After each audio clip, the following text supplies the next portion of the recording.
What if this were the last flight of the Queen of the Skies before your very eyes? Do you believe Lufthansa is revealing an alternative future for the 747 or just resisting the inevitable? If you want to keep following the hidden stories of aviation, subscribe to the channel now. Because just like the 747, many of these legendary narratives could disappear before you realize it. A Lufthansa 747 breaking through the clouds over Frankfurt, while a large part of the world had already retired its four-engine giants. To the average passenger, it might seem like mere German stubbornness or nostalgia, but what if I told you that this decision went far beyond romanticism? In truth, the Lufthansa 747 was never just an airplane. It was treated as a symbol of national sovereignty, a piece as strategic as an embassy or a naval fleet. While rival airlines chased the efficiency of twin-engine jets, Lufthansa insisted on keeping its Queen of the Skies, turning every takeoff into a silent political act. After all, if for the United States the 747 was a triumph of Boeing, for Germany it became a reminder. The war-torn country had reclaimed its place among the global powers. It's common to hear that the presence of the 747 in Lufthansa's fleet was motivated solely by the nostalgia of pilots and passengers, but that is a misconception. Behind the scenes, there were discreet agreements between Lufthansa and Boeing to ensure continuous support and exclusivity on certain model upgrades. The logic was clear. Keeping Germany associated with the most iconic commercial aircraft in history was not just a matter of pride, but of international image. The 747, with its unmistakable silhouette and imposing hump, became a flying business card. For every airport where it landed, it carried not only passengers, but a message of economic power and diplomatic influence. While other airlines gave in to financial pressures and retired their fleets, Lufthansa calculated that its investment in the E-747 generated invisible returns: respect, prestige, and strategic presence. This role as an ambassador of the skies was consolidated over the decades. On official missions, German heads of state traveled in aircraft identical to those that transported tourists and executives. The familiarity with the Queen of the Skies reinforced the idea of continuity, of trust. Unlike smaller, more modern aircraft, the 747 had a psychological impact.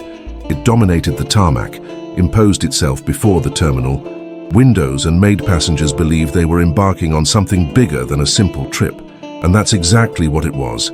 Every Lufthansa flight operated by the Jumbo was also an exercise in soft power, a carefully calculated projection of greatness. At the same time, this choice came at a high cost. Maintaining a fleet of 747s meant dealing with complex maintenance, specialized training, and higher fuel consumption than competitors. But here comes the German subtlety. These costs were treated almost like the price of maintaining a cultural heritage. Just as a Gothic cathedral cannot be demolished simply because it's a lot of work and requires constant renovations, the 747 could not be removed from the German skies without leaving a symbolic void. There was something intangible about its presence, something that justified the financial and human effort. For Lufthansa, the Jumbo was not just a fleet asset, but a legacy that needed to be preserved. This heritage dimension was even reflected in the way German engineers and mechanics spoke of the aircraft. For them, it was not an obsolete model, but a masterpiece of engineering that continued to evolve under their hands. Constant cabin modernizations, new entertainment systems, and efficiency adjustments ensured that with each decade, the Lufthansa 747 remained competitive. While passengers saw nostalgia, technicians saw continuity. It was living proof that tradition and innovation did not have to be in conflict. Perhaps that is why, to this day, the image of a white and blue Jumbo with a yellow tail still awakens emotion in those who see it on the horizon. It's as if Germany had decided that some symbols simply cannot disappear, no matter how much market logic tries to erase them. But there was also a silent, pragmatic side to this decision. When the world began to migrate to more economical twin-engine jets, Lufthansa went against the apparent logic by maintaining its bet on the 747-8i, the last passenger version of the Queen of the Skies. At first glance, this seemed like a mistake. 4 engines guzzling kerosene in the age of efficiency seemed like financial suicide. However, this analysis overlooked an invisible math, understood only by fleet strategists. On crucial routes, especially to intercontinental markets, operating the 747 meant fewer frequencies, but always full planes, maximizing revenue on each flight. Instead of spreading its presence with numerous twin-engine jets, Lufthansa consolidated its authority in the skies with a few but powerful giants. Another little-discussed factor was the strategic value of airport slots. In congested hubs like Heathrow, JFK, or Narita, each landing right was a precious asset, often more valuable than the aircraft itself. Putting two 787s in place of one 747 might seem logical in fuel calculations, but it meant using twice as many slots. By insisting on the jumbo, Lufthansa maintained its strength at airports where every minute of operation was contested by dozens of airlines. This was the true hidden economy. It wasn't just about liters of kerosene, but about geopolitical position on the global aviation map. And here is the most fascinating paradox. Contrary to what many believed, flying the 747 on certain routes was not necessarily more expensive. When you considered the costs of hub expansion, negotiations for additional slots, or even the complexity of coordinating multiple daily flights, the old jumbo proved to be competitive. It was a solution of scale, a silent revenue multiplier. Behind its nostalgic silhouette hid a cold, almost mathematical logic. What seemed irrational on paper was, in practice, a strategic move that kept Lufthansa at the top of the international hierarchy. But it would be unfair to reduce the 747 to just numbers and strategies. Within Lufthansa, it was also a source of technical pride. Over the decades, the fleet was updated with modern cabins, digital systems, and solutions that were often ahead of the competition. Passengers boarding a 747-8i from the airline had the feeling of entering a classic plane on the outside, but a futuristic one on the inside. For engineers and mechanics, the jumbo was more than an airplane. It was a Stradivarius, old in concept but irreplaceable in its tuning. It required artisanal care, attention to detail, and a dedication that went far beyond routine maintenance. Veteran pilots reinforced this idea when they described the feeling of commanding the 747. Many report that sitting in the elevated cockpit, looking at the world from above the hump, there was a unique perception of power and dominance. Unlike the 787 or the A350, where technology reduces the flying experience to an almost automated process, in the jumbo there was a sense of soul, of greatness. For many of them, retiring before saying goodbye to the Queen of the Skies was unthinkable. Some even postponed the end of their careers just to prolong the experience of flying what they considered the pinnacle of commercial aviation. The 747, therefore, was not just a machine. It was also a rite of passage, a final link between the golden age of aviation and the pragmatic era that would follow. This intimate relationship between machine and humanity manifested itself in an even more symbolic way on the upper deck of the 747. For many passengers, that space represented just a luxury area, a remnant of the era when flying was still an exclusive experience. But for Lufthansa, it also had a quietly diplomatic role. Discreet meetings between executives, politicians, and representatives of different nations were held there, thousands of feet in the air. The upper deck functioned as an aerial meeting room, where multi-million-dollar contracts were signed and strategic decisions were made away from the prying eyes of the press and even the crew. In the popular imagination, it was just another flaw. In practice, it was a carefully exploited tool of soft power. Few know that some of the most important international negotiations involving German companies took place not in Frankfurt offices, but aboard a Lufthansa 747. The welcoming silence of the upper deck, combined with the prestige the aircraft inspired, created the perfect environment for confidential conversations. There, far from the ground, formal barriers disappeared and foreign executives surrendered to the charm of the flying ambassador. It's curious to think that while ordinary passengers were taking pictures out the window, on the other side of the spiral staircase leading to the upper floor, discussions about billions of dollars were underway. But it wasn't just the elite who were impacted by the jumbo. For the ordinary passenger, the 747 carried a silent factor that transcended economics and politics: the collective imagination. Lufthansa's internal surveys showed that German families saw the jumbo as synonymous with safety. In times of economic turmoil or geopolitical instability, flying on the 747 conveyed a sense of continuity and solidity. It didn't matter if an A330 or a 787 was more efficient. For the average passenger, none of them had the imposing aura of the jumbo. This phenomenon was reflected in occupancy rates. Tickets on routes operated by the 747 were in higher demand, even in times of crisis. It was almost as if each seat came with an implicit promise of trust. This emotional bond was so deep that when Lufthansa began to gradually phase out its 747-400s, the resistance was immediate. For many veteran pilots, it wasn't just about losing an aircraft, but about ending a personal era. There are records of captains asking to postpone their retirement just to fly the jumbo a few more times. Aviation workers' unions even used the 747 as a symbolic banner in labor negotiations, defending not only jobs, but also the preservation of a legacy. Each farewell flight became a ritual, with emotional crews, passengers applauding the landing and discreet tears in the aisles of the upper deck. It was like an aerial funeral, where not just a machine was being buried, but a part of the collective memory. And it is here that we find the definitive paradox. The 747 continued to fly for Lufthansa precisely because it seemed irrational. In a world obsessed with cost per seat spreadsheets, it was the intruder that shouldn't exist. But by being kept against all market logic, it became even more valuable. On certain routes, operating, the jumbo was cheaper than expanding hubs or negotiating new slots. On others, it was simply the only way to sustain global competitiveness. What seemed irrational in theory proved to be brilliant in practice. Perhaps that is why, even today, surrounded by ultra-modern twin-engine jets, the Lufthansa 747 continues to raise its imposing nose, reminding the world that some logics are not explained by numbers, but by history, pride, and emotion. As we reflect on this trajectory, we realize that the Lufthansa 747 became something much larger than a commercial aircraft. It became a living monument, a heritage in motion.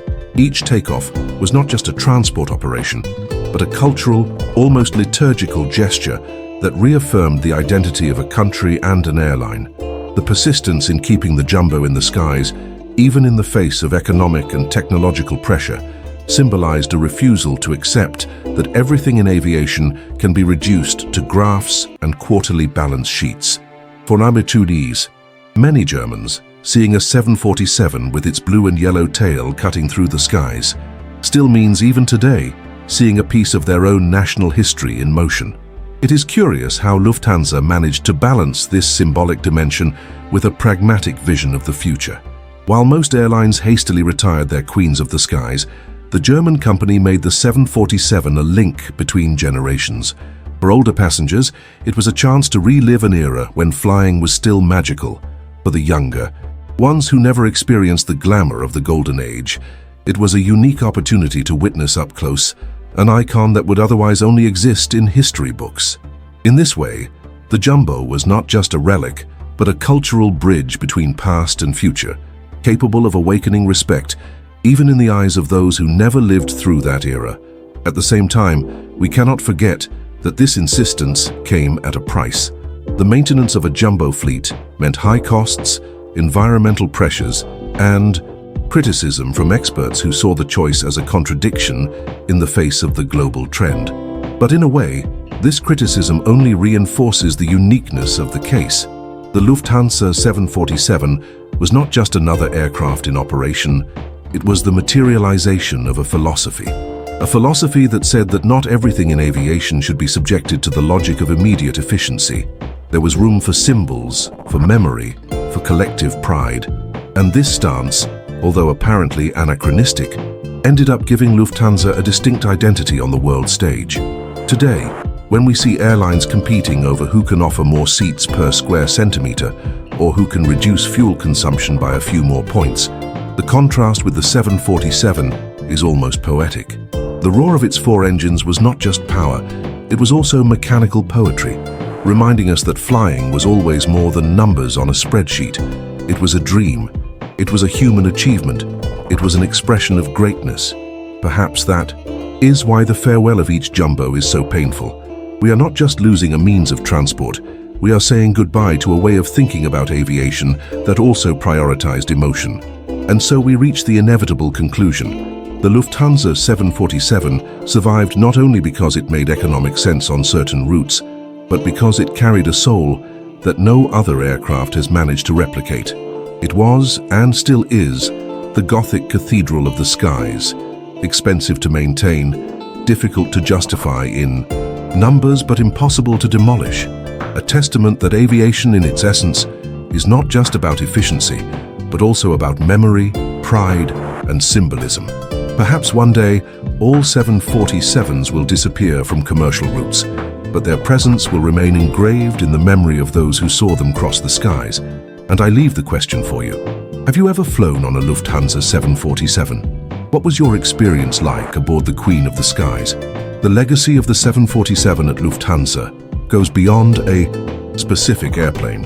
It shaped the company's very operational culture, influencing fleet decisions, crew training, and even the way the company was perceived internationally. Many veteran engineers and mechanics remained active just to ensure the continuity of the knowledge necessary for the jumbo's maintenance. This detail, often overlooked, shows how the 747 created its own community within Lufthansa, a group of specialists who dedicated themselves almost exclusively to keeping it in perfect condition. It was like a technical brotherhood, where every tightened bolt and every engine inspection also carried a symbolic value. For pilots, flying the 747 was more than a job. It was a privilege. Commanding the Queen of the Skies represented reaching the pinnacle of a career, a status that few achieved. The elevated cockpit, with its majestic view of the runway and the clouds, offered a unique perspective, impossible to replicate in more modern airplanes. Many described the sensation as looking at the world from a throne, and perhaps they were right. There was a special aura in the act of aligning that four-engine giant for takeoff, feeling the weight of responsibility and, at the same time, the pride of flying a masterpiece of engineering. It was an experience that went beyond the technical. It touched the emotional, almost the spiritual, connecting man and machine on a rare level. For passengers, especially in the 80s and 90s, flying on the 747 was an event.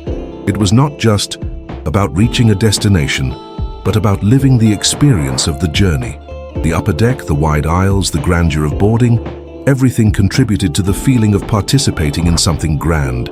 Many German families report that their first international trip on the Jumbo was almost a rite of passage, a moment remembered for a lifetime.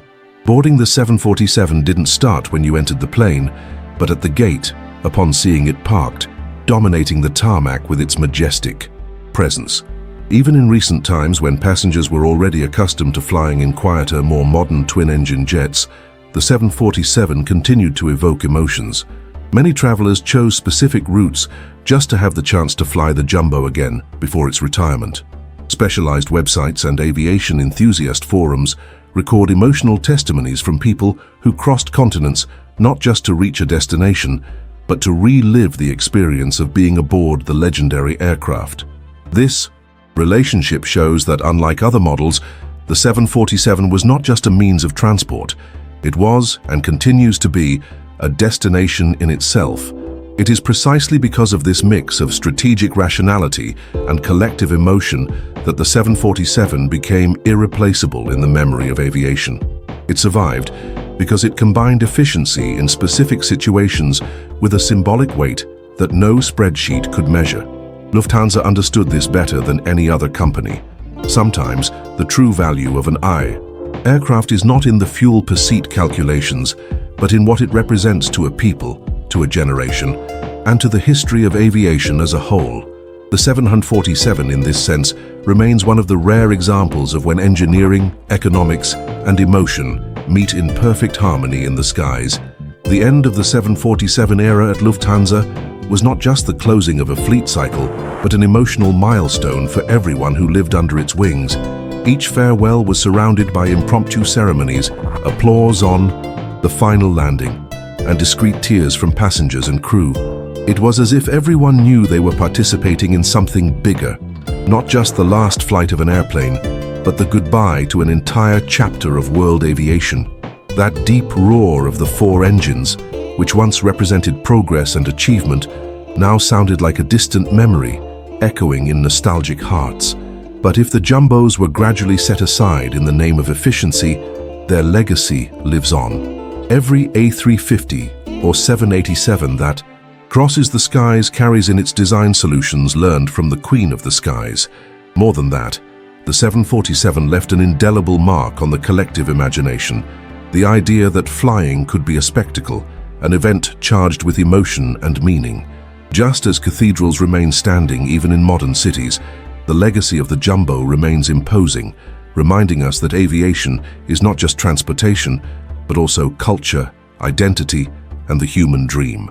Perhaps one day, all 747s will disappear from commercial operations, but its soul will live on in the memories of those who flew it, in the eyes of those who photographed it on airport tarmacs, and in the stories that will still be told for generations. The Queen of the Skies may be bidding farewell to the hangars, but she will never leave the skies of our imagination. And now I ask you, have you ever flown aboard a Lufthansa 747? What was your most memorable memory on this aviation icon? And what do you think? Was Lufthansa visionary in keeping the Queen of the Skies alive when everyone else gave up? Or is it just postponing the inevitable? Leave your opinion in the comments, because while the world moves on, Lufthansa and its imposing 747s are still writing history in the skies, and that history won't last forever.